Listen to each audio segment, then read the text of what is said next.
देखिए क्वेश्चन है, सही सुमेलित कीजिए।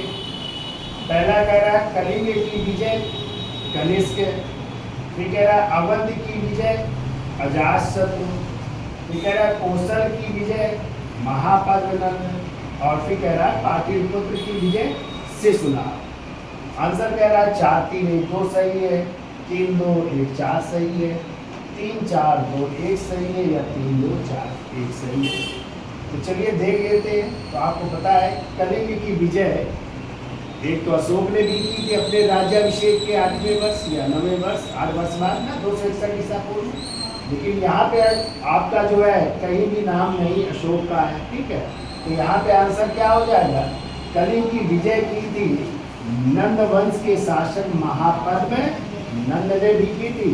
और आप लोग पढ़ते हो कलिंग के शासक हाथी गुम्फा अभिलेख ना, खारवेल का हाथी गुम्फा अभिलेख, और उससे पता चलता है कि महापद्म नंद ने कलिंग की विजय की थी और वहाँ पे एक नहर का निर्माण करवाया था। कौन सी, तनुसुली नहर का निर्माण करवाया था। तो कलिंग की विजय किसने की, महापद्म नंद ने।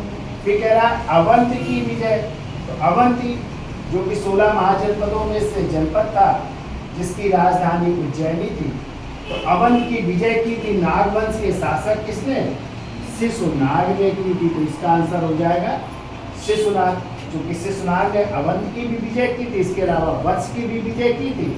और जो वज्जी संघ था उस पर नियंत्रण स्थापित करने के लिए पाटलिपुत्र के अतिरिक्त जो है शिशुनाग ने अपनी दूसरी राजधानी वैशाली को भी बनाया था, ठीक है, वज्जियों के ऊपर नियंत्रण रखने के लिए। तो अवंत की विजय किसने की, शिशुनाग ने। क्लियर। फिर कह रहा है कौशल की विजय किसने की, तो आपको पता है कि कौशल के राजा थे महाकौशल, फिर उनके बाद उनके बेटे हुए प्रसन्नजित।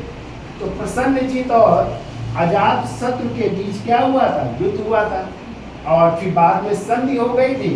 तो कौशल के राजा प्रसन्नजित ने अपनी बेटी वाजिरा का विवाह किसके साथ किया था, अजातशत्रु के साथ। और अजातशत्रु ने जो है, जो काशी का प्रांत था जिसकी वार्षिक आय 1 लाख रुपए थी, उसको अपने साम्राज्य में भी मिला लिया था।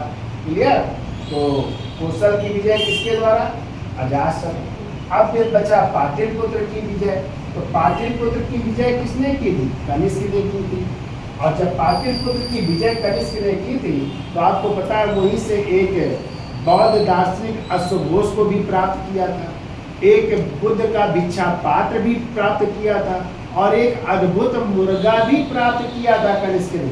पाटलिपुत्र की विजय पढ़ते हैं ना आप लोग, ये सब की थी कब, पाटलिपुत्र की विजय के द्वारा। किसने, कनिष्क ने, कुषाण वंश के शासक। अब मिला लो आप लोग, तो क्या मिल रहा है, पहला 3 फिर 4 फिर 2 फिर 1, यानी 3 4 2 1।